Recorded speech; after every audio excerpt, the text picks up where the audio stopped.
সুপ্রভাত। আজ 28শে ডিসেম্বর। প্রত্যেকবারের মতো এবারও আমরা বেরিয়ে পড়লাম। এবার আমরা যাচ্ছি রাঁচি। ভোর 4টের সময় আমরা বেরিয়ে পড়লাম। 2025-এর শেষ কটা দিন আমরা ঠিক করেছি এবার রাঁচিতেই কাটাবো। তো চলো।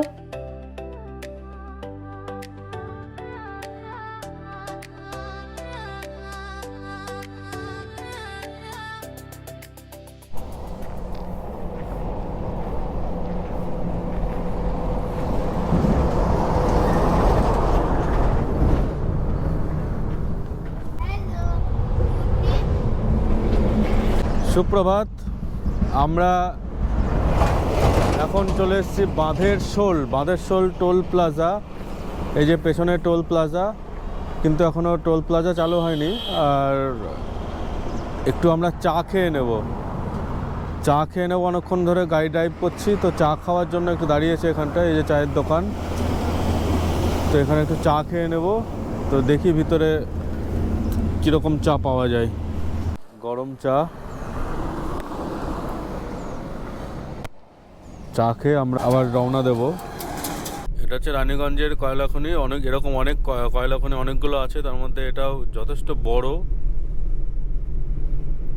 তো এর ভেতরে যাওয়া আমাদের পক্ষে সম্ভব না, আমাদের বাইরে থেকেই দেখতে হবে ভিতর থেকে কিভাবে কয়লা তোলে। সে সমস্ত কিছু ভিতরে যারা থাকে তারাই জানবে, সেটা আমাদের পক্ষে দেখানো সম্ভব না। বাইরে থেকে আমরা রাস্তা দিয়ে যেতে যেতে যেটুকু দেখতে পাচ্ছি, কোলফিল্ড এরিয়া। আমরা আছি ধানবাদের একটু আগে গোবিন্দপুর বলে একটি জায়গায়। এখানটায় রাস্তা থেকে দেখতে পেলাম একটি রেস্টুরেন্ট, হোটেল মধুবন রেস্টুরেন্টের নাম। তো এখানটায় আপাতত আমরা দুপুরের লাঞ্চটা সেরে নিই, তার কারণ এরপরে কোথায় কি হোটেল আছে, রেস্টুরেন্ট আছে, সেটাও সঠিক জানি না। এই যে আমরা নিয়ে নিয়েছি এদিকে ডাল, আলু ভাজা, আলু ফুলকপির তরকারি আর ভাত আমরা নিয়ে নিয়েছি। খাওয়া দাওয়া অলরেডি শুরু করে দিয়েছি। এ কিतना করে? 100 रुपया किलो है, 30 रुपया प्लेट है बना के। 30 रुपया प्लेट, 100 रुपया किलो। পেয়ারার যা সাইজ, একটা পেয়ারার সাইজ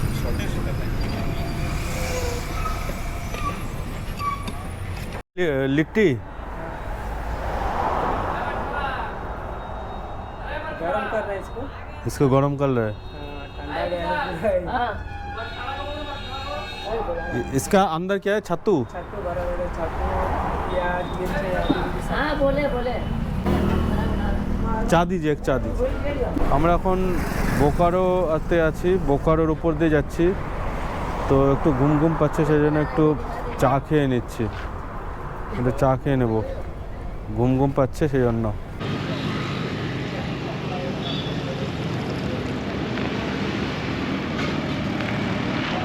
ঘুম কাটানোর জন্য চায়ের প্রয়োজন খুব জরুরি। আর দুপুরে ভাত খাওয়ার পরে একটু ঘুম পাচ্ছিল, সে ঘুম কাটানোর জন্য চা খুব উপকারী। রাঁচি যাওয়ার পথে একটা জায়গাতে রাস্তা সেই জিগজ্যাগ রাস্তা করে উঠছে, তবে এটা পত্রাতু ভ্যালি নয়, তবে অনেকটা পত্রাতু ভ্যালির মতনই। তো এই জায়গাটা থেকে অনেকগুলো রাস্তা একসাথে দেখা যাচ্ছে। এখানটা এই যে এই দিক দিয়ে একটা রাস্তা যাচ্ছে, এই যে এই দিক দিয়ে একটা রাস্তা যাচ্ছে, এই দিক দিয়ে রাস্তা, সমস্ত রাস্তাগুলো এখান থেকে দেখা যাচ্ছে। ওই যে বাসটার ওখানে আটকে গেছে।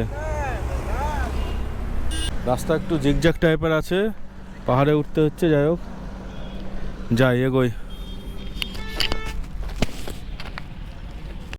রাঁচি ঢোকার মুখে বিশাল জ্যাম। এখানেই আমাদের অনেকটা সময় চলে গেল।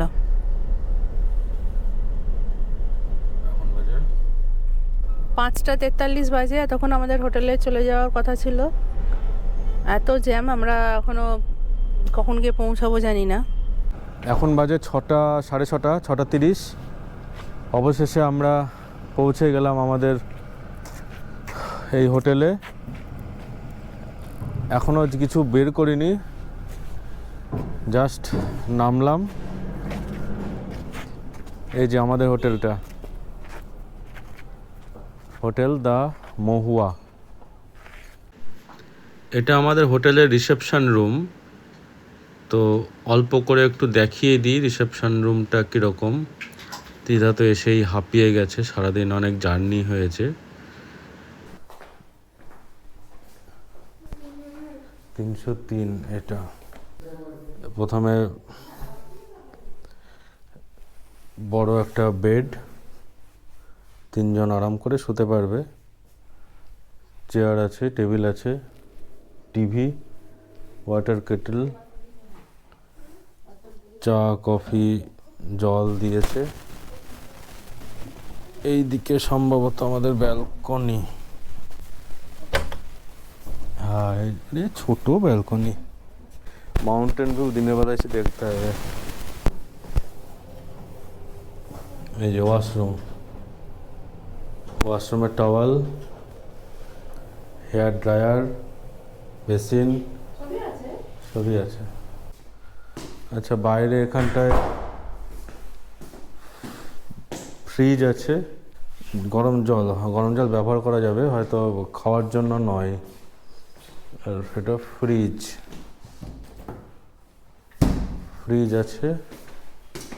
আর এইদিকে একটা কমন ব্যালকনিও আছে। এইদিকে কমন একটা ব্যালকনি আছে। আজকে আমাদের ডিনার এখানটায় তন্দুরি রুটি নিয়েছি আর চিকেন বাটার মশলা। তন্দুরি রুটি, চিকেন বাটার মশলা, এই দিয়ে আজকে আমাদের ডিনার। তো খাওয়া দাওয়াটা সেরে নিই। এই যে খাটে বসে পড়েছি, আর এই চেয়ারে বাইরে থেকে একটা টেবিল নিয়ে এসেছি খাওয়ার জন্য। সুপ্রভাত।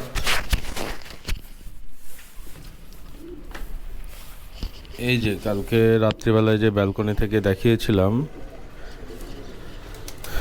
তো এই ব্যালকনিটা অনেকটা এরকম। এখানে দুই দিকে গাছ রাখা আছে, আর এই ব্যালকনি থেকে সামনেটা দেখা যাচ্ছে। এই যে সামনে আমার গাড়ি রাখা আছে, আর এদিকে সূর্য উঠেছে এখন।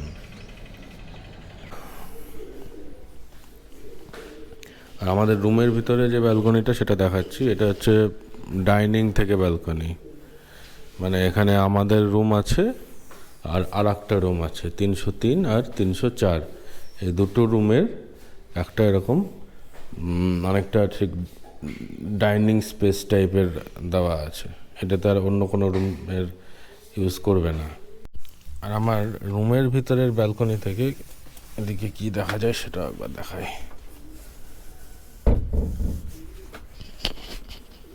এই দূরে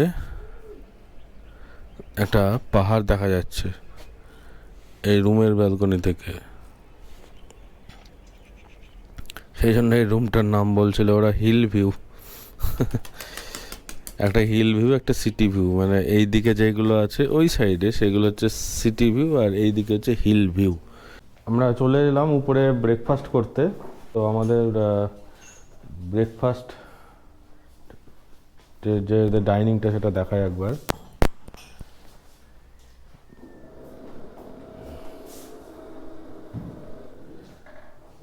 ডেকোরেশনটা খুব সুন্দর, আর এটা পুরো একদম ছাদের উপরে, টপ ফ্লোরে। এখান থেকে বেশ শীতকালে তো বেশ ভালো লাগছে, রোদে রোদে রোদে বসে ব্রেকফাস্ট। হ্যাঁ, চা নাও। ব্রেকফাস্টে এগুলো এখনো কিছু আসেনি। ব্ল্যাক টি তুমি খাবে না? ব্ল্যাক টি নাও। আর উপরে কি আছে দিদা?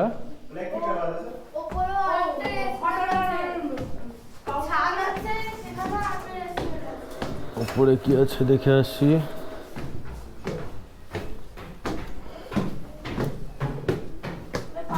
ও আচ্ছা, উপরে ছাদে এখানে সে পার্টি হচ্ছিল কালকে বললো।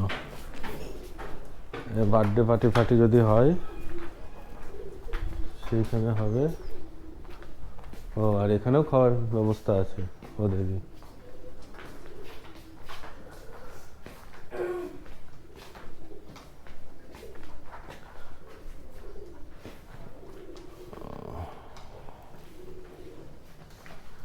বেশ ভালোই লাগছে আমাদের এখন। চলো আমরা নিচে যাই।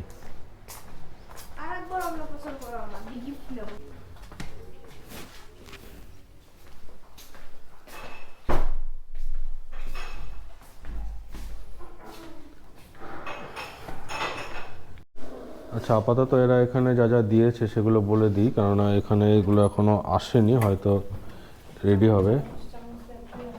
আমরা একটু তাড়াতাড়ি চলে এসেছি, যা টুকটাক খাবার চলে আসছে এখন।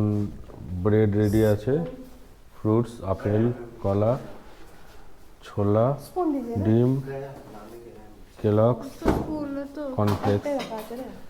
আপাতত এইগুলোই খেয়ে যাই। আর চা আছে।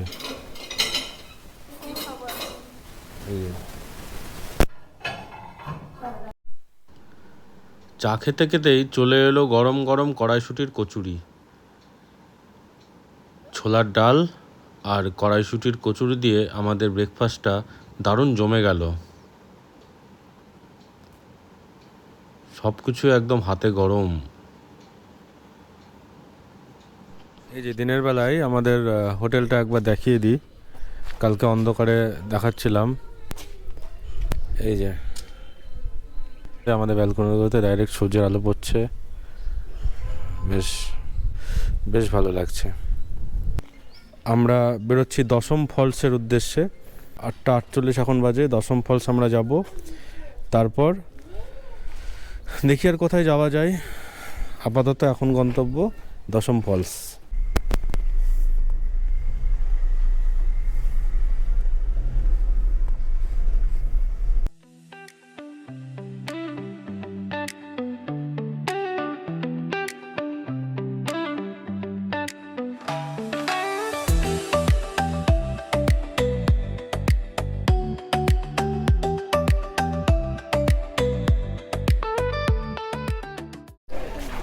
আমরা চলে এলাম দশম ওয়াটার ফলস। আমার পেছনে দশম ওয়াটার ফলস এবার যাব।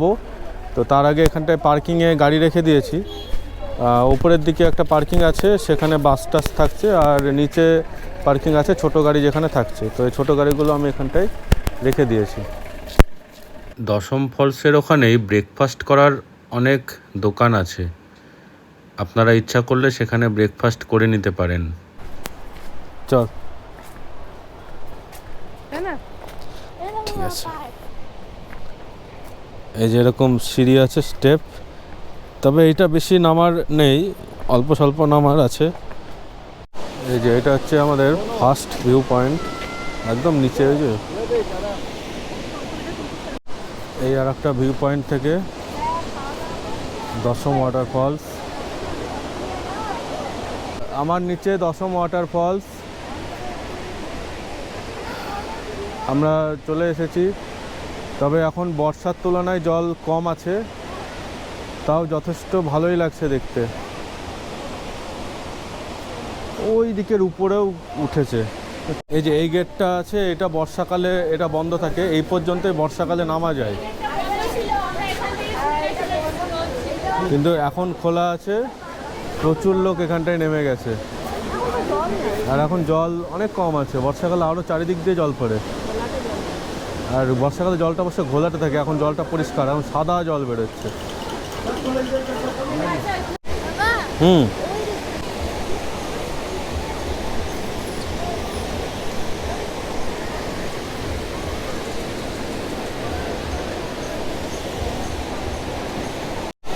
এই যে ওয়াটারফলের সামনে এভাবে এরা ছবি তুলে দেবে।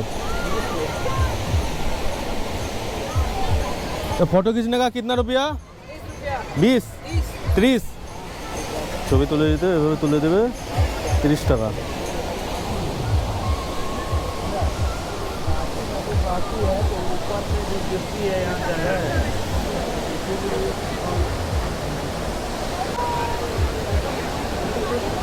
দাঁড়াতে দা, ঢালু কিন্তু।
এইদিকে কিছুটা আসলাম, দেখি এবার এইদিকে একটু ওঠার চেষ্টা করি।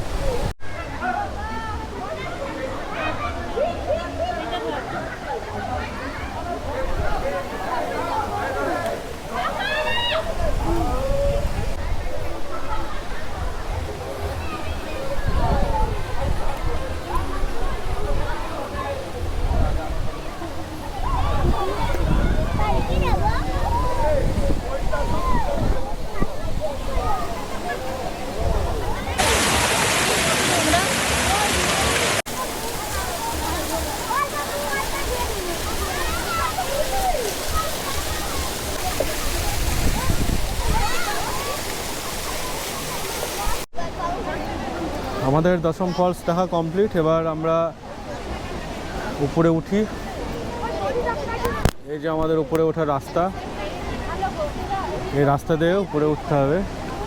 মোটামুটি সিঁড়ি আছে, তবে এর থেকে হুড্রুতে আরও বেশি সিঁড়ি আছে। ভালোই লাগলো, বেশ এনজয় হলো, ছবি তোলা হলো। জল ভালোই জল আছে, বর্ষাকালে অবশ্যই বেশি থাকে, এখন শীতকাল তুলনামূলকভাবে কম জল।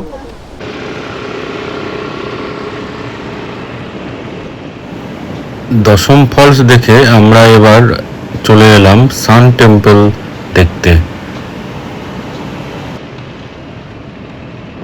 আসার সময় এই রাস্তাতে ভালো ভালো কয়েকটা হোটেল ধাবা আছে, যাওয়ার সময় সান টেম্পল থেকে ফেরার সময় সেখানে আমরা লাঞ্চটা সেরে নেব।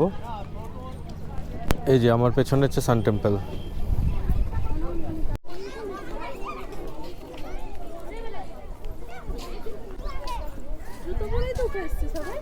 হ্যাঁ ঠিক আছে, চলো।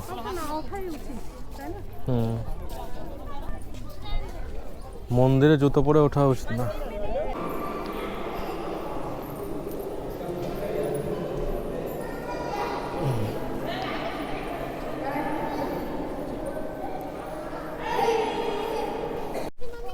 মন্দিরের ভেতরে ক্যামেরা করা নিষেধ, অল্প একটু যেটুকু দেখাতে পারলাম, তারপরে আর ক্যামেরা করতে দিল না। আমার জানতামও না প্রথমে, তো বাইরে থেকেই ছবি তুলতে হবে। তবে মন্দিরের ভিতরটা বেশ ঠান্ডা। গরমকালে তো ভালো লাগবেই, শীতকালেও ভালো লাগছে। শীতকালে অ্যাকচুয়ালি এত গরম, দশম ফলসের ওখানে প্রচণ্ড গরম লাগছিল, এখানেও গরম লাগছে। এই ঘোড়ার এখানটায় অনেকেই ছবি তুলছে।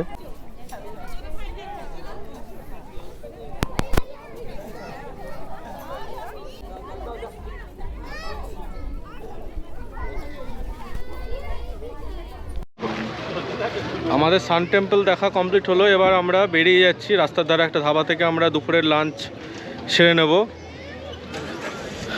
এখন আমরা বেরিয়ে যাচ্ছি।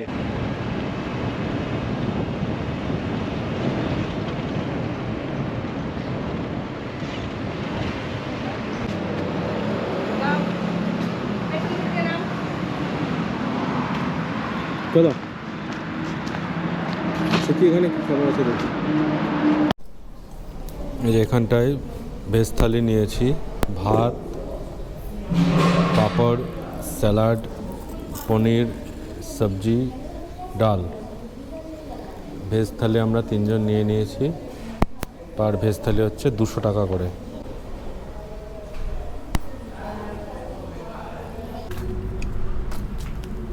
কি ভালো লাগছে দোলনা করে। সান টেম্পল থেকে বেরিয়ে আমরা হোটেলে খেয়ে নিলাম। খাওয়ার পরে এখন আমরা যাচ্ছি বিরসা মুন্ডা মিউজিয়ামে।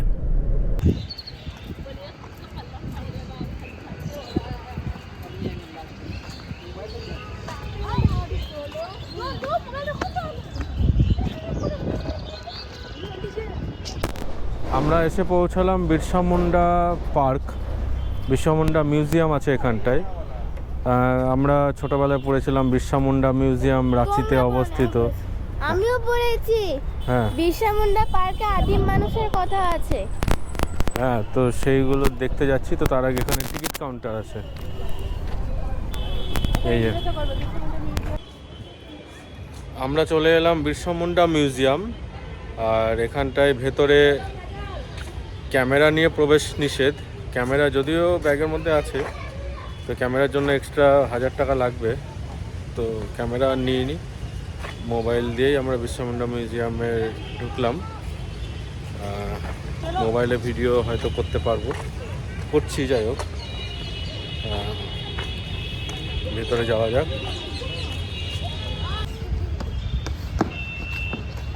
এই যে বিরসা মুন্ডা মিউজিয়াম, পুরো এখানে স্নেক প্ল্যান্ট সব এত রকম। বাগান স্নেক প্ল্যান্টের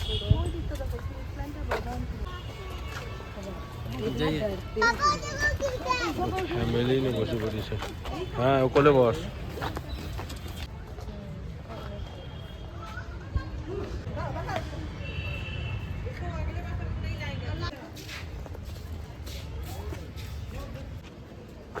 দেখতো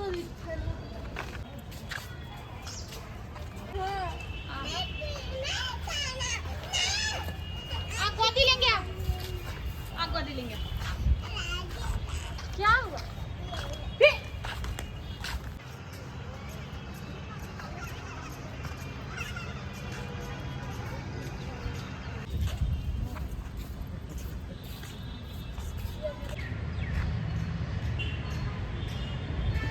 বিরসা মুন্ডা, আমাদের বিরসা মুন্ডা পার্ক, বিরসা মুন্ডা মিউজিয়াম এটা দেখা কমপ্লিট হলো। তো সেরকম কিছু নেই। আর বিরসা মুন্ডা মিউজিয়ামের পাশেই আছে বিরসা মুন্ডা ফান পার্ক, যেটা টিকিট একসাথেই 50 টাকা করে নিয়েছে। মিউজিয়ামে ঢোকার টিকিটও 50 টাকা, পার্কে ঢোকার টিকিটও 50 টাকা, মানে একসাথেই। তো আমরা এবার ওই পার্কে যাব।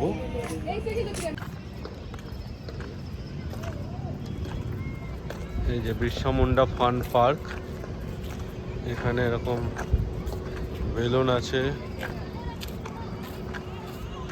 ছোটখাটো নাগরদোলা আছে।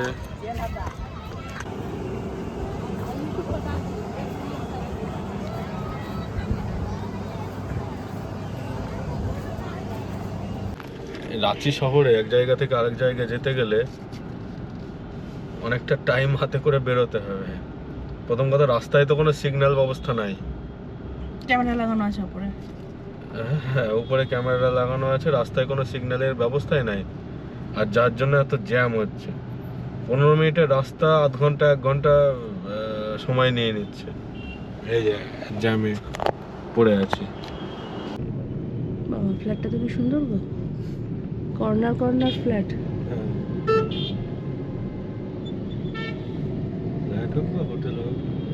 চলো রক গার্ডেনে যাই, দেখি আর ঢুকতে পারি কি না। 5টা বেজে গেল, 4টে থেকে 4:50 বেজে গেছে। দেখা যাক, চলো রাস্তা দিয়ে।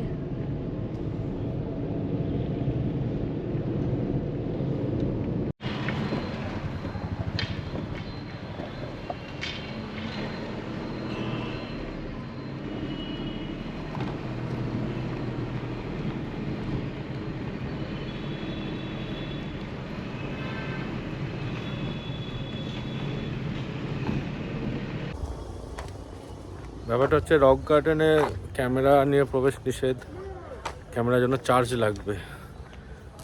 তো মোবাইল থাকতে বেকার বেকার চার্জ কেন দিতে যাব, তাই ক্যামেরাটা রেখে আসলাম। এবার ভেতরে যাই।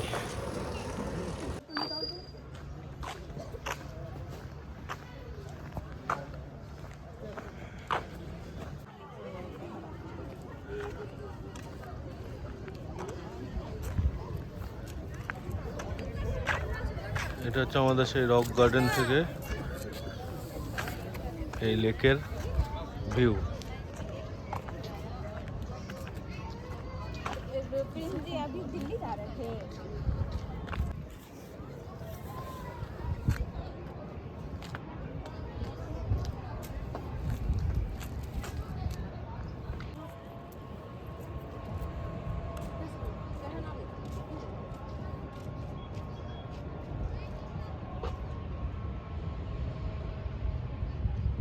রাঁচি রক গার্ডেনে সেরকম কিছু নেই। এখানটায় একটা লেক ভিউ আছে, এখান থেকে দাঁড়িয়ে কত সুন্দর ভিউটা, লেকের ভিউ এনজয় করা যাবে, লেকটা দেখা যাবে।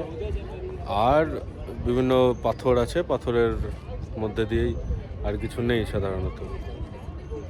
আর একটা হ্যাঙ্গিং ব্রিজ আছে, সেটাতে যাব। ছোট্ট, আর সেরকম কিছু নেই, এমনি টাইম পাস করার জন্য ঠিক আছে।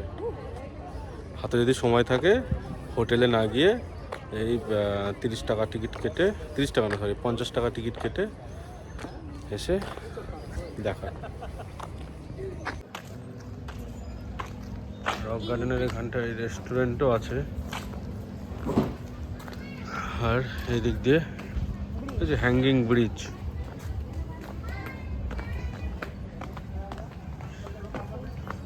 ওই হ্যাঙ্গিং ব্রিজটায় আমরা উঠবো।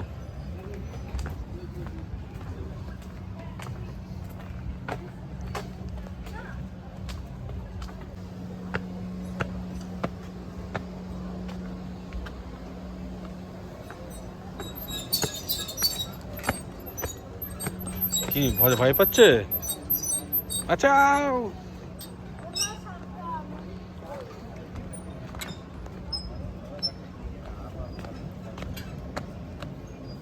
দুলছে রে। হ্যাঁ আয় আয়, ভয় পাচ্ছিস কেন?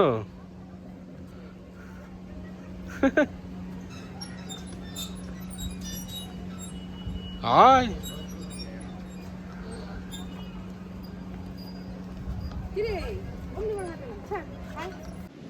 আজকে ডিনারে আমরা খাবার অর্ডার করে দিয়েছি, ভেজ হাক্কা নুডলস আর একটা চপসি। তো চপসি আমি কোনোদিন খাইনি, তো এদের মেনু কার্ডে দেখে অর্ডার করে দিলাম। এই চপসি এই গ্রেভিতে মিশিয়ে খেতে হবে, আর ভেজ হাক্কা নুডলস। তো এই চপসি কিভাবে খেতে হয় আমার ঠিক জানা নেই, তো আমি কি করছি, এই যে